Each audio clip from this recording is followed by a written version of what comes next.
Hey everyone, my name is Tim from the Lucan Center for Psychotherapy. I'm a psychotherapist here at this practice, and today we're going to be talking a little bit about dissociation. Dissociation, it's a hot topic nowadays. You can Google it and you can see lots of the definitions out there. But quite frankly, if you ask me, I think that a lot of the definitions out there are a little confusing. So what I wanted to do is I wanted to spend a little bit of time today with you explaining what dissociation is, some aspects of it that you may not know, and then I want to give some examples of what dissociation actually looks like that I've seen in my practice. So let's get started with it. So first thing that we need to know about dissociation is that it exists on a continuum, right? So on the lower end of the continuum, it looks like when we're maybe a little spaced out or a little bit of out of touch with reality. And on the more extreme end of the spectrum, or on the most extreme end of the spectrum, we have things like dissociative identity disorder, right? So first thing that I want everyone to remember is that dissociation exists on a continuum, on a spectrum. So not all dissociation is the same. It looks very different for different people, and I think that it's important that we're able to sort of position ourselves wherever we're at on that continuum so we can understand our symptoms. So another thing about dissociation is that it's completely normal, and it's really an adaptive response that our brain and our body and our mind have. So the way that I like to explain dissociation to people, it's when there's a little bit of a break between our mind and when we're at right now. And I like to use that sort of down-to-earth definition, and we're going to keep going back to that over and over as I explain different presentations of this. But just think about it as when your mind is leaving your body a little bit, right? So some examples.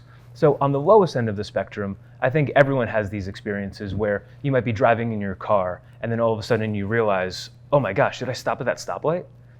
That right there, you dissociated. It's completely normal, it's completely natural. Another really common one is if you're reading a book and then all of a sudden you realize, I didn't pay attention to any of the last 5 pages, and you have to go all the way back and reread it again.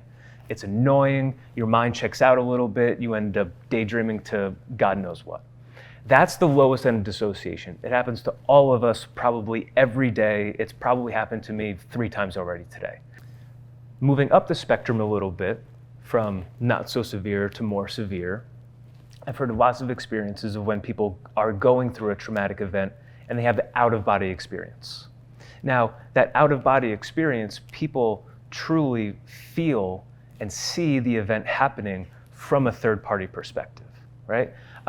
I've heard stories of victims of sexual abuse saying that they remember the event, but it's almost like they were outside of their body in the corner of the room watching it from a third-party perspective, right?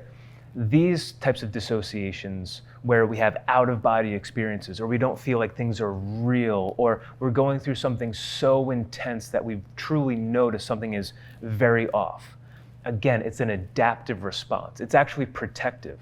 What's happening to our bodies at that time is so painful that our mind has to check out. It has to go somewhere else in order to get through the event, right? And when people go through these types of events where they might dissociate in this type of way, well, in my opinion, and what I explain to patients is that our body gets used to having that defense mechanism in its pocket, and it uses it a little bit more often. So people, especially with a trauma history, they might experience themselves having out-of-body experiences more often than an average person would. And on the most extreme end of the dissociative spectrum is where we have what we call dissociative identity disorder. And that's what a lot of people know already, interestingly. And it's interesting because dissociative identity disorder is very, very, very rare. It's very rare that an outpatient therapist like myself would actually work with many people with dissociative identity disorder. And in fact, I've only worked with 2 because it really is that rare. But what dissociative identity disorder is when different parts of ourself or different alters of ourself come out during different times. So I like to explain it this way. All of us are human beings that are made up of many different parts. And all those different parts kind of come together and they make us who we are. We have parts with different thoughts and beliefs and personalities and all sorts of things. Now, especially with a trauma history, usually a complex trauma history, people can develop dissociative identity disorder. And what happens is the self and all the parts in the self become fragmented and not integrated really at all. and different parts of people can come out during different times. So I'm sure that you've seen movies where someone can shift from, I don't know, a 35-year-old man to a 7-year-old boy to an 85-year-old Russian woman. These things can happen. Dissociative identity disorder is real, but my biggest point here is that it's extremely, extremely rare. It really is at the really high end of that dissociative spectrum, all right? So just to reiterate a little bit, all of us are on this dissociative spectrum. Everybody dissociates. It's great, it's a good thing, it's adaptive.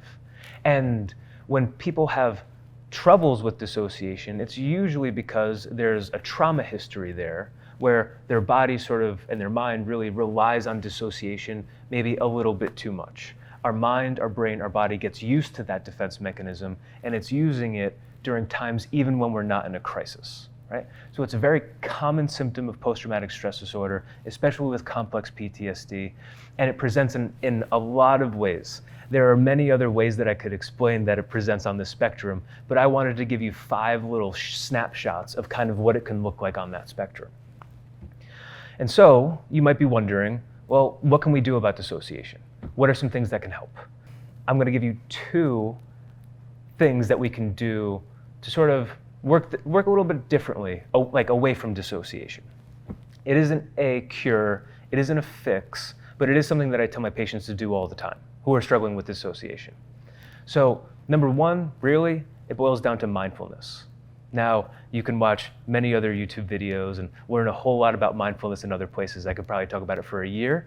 But essentially what mindfulness is using our ability to be present and aware right here, right now, right? So if you think about that definition of mindfulness, present, aware, here, and now, in my opinion, that's really the opposite of dissociation. Because when we dissociate, our mind goes elsewhere. So really, what I encourage everyone to do is really practice mindfulness. That constant work to notice that our mind is drifting off somewhere and then bring it back right here, right now, usually using our senses. It could be we're focusing on our breath or our touch or sounds or smells, any sort of mindfulness exercise. It's really helpful with dissociation, and I recommend that people practice it daily in order to work against dissociation. And my next quick tip is going to be grounding, all right? So when I describe grounding, I really explain that we want to use our 5 senses to get us right here, right now. In essence, grounding is a mindfulness skill. And a really quick way that works to do grounding is 5, 4, 3, 2, 1. So what you do is you look around and you identify 5 things that you see. Then you identify 4 things that you feel on your body. So for example, I can feel my hand on the couch and I can feel my collar around my neck. You identify 3 things that you hear. Then you identify 2 things that you can smell. And then you identify 1 thing that you can taste. And when you do that 5, 4, 3, 2, 1, really, your mind has to be right here, right now. Your mind has to be right here, right now in order to notice the shoes on the feet, or the smell in your nose, or hearing the cars outside. And so, again, in my opinion, really, mindfulness and grounding is the opposite of dissociation because our mind has to be right here, right now, in order to notice and be present with now. So, to sum all of this up, dissociation is a completely normal experience. It exists on a spectrum, and I hope that this video was helpful for you to maybe identify how you might be dissociating a little bit. I hope that this makes more sense. There's a lot of information on the internet that is really fantastic information, but I wanted to give you a little bit more of concrete examples on what dissociation actually looks like in real life in my practice. Also, I hope that if you are experiencing some difficulties with dissociation, perhaps you can use some mindfulness techniques and specifically grounding to work on that issue that you might have. Thank you so much for tuning in. Like I said, my name is Timothy Meyer from the Lucan Center for Psychotherapy. If you want to learn more about dissociation or maybe get in contact with a therapist that might be able to help out, you can absolutely visit us at our website at lucancenter.com.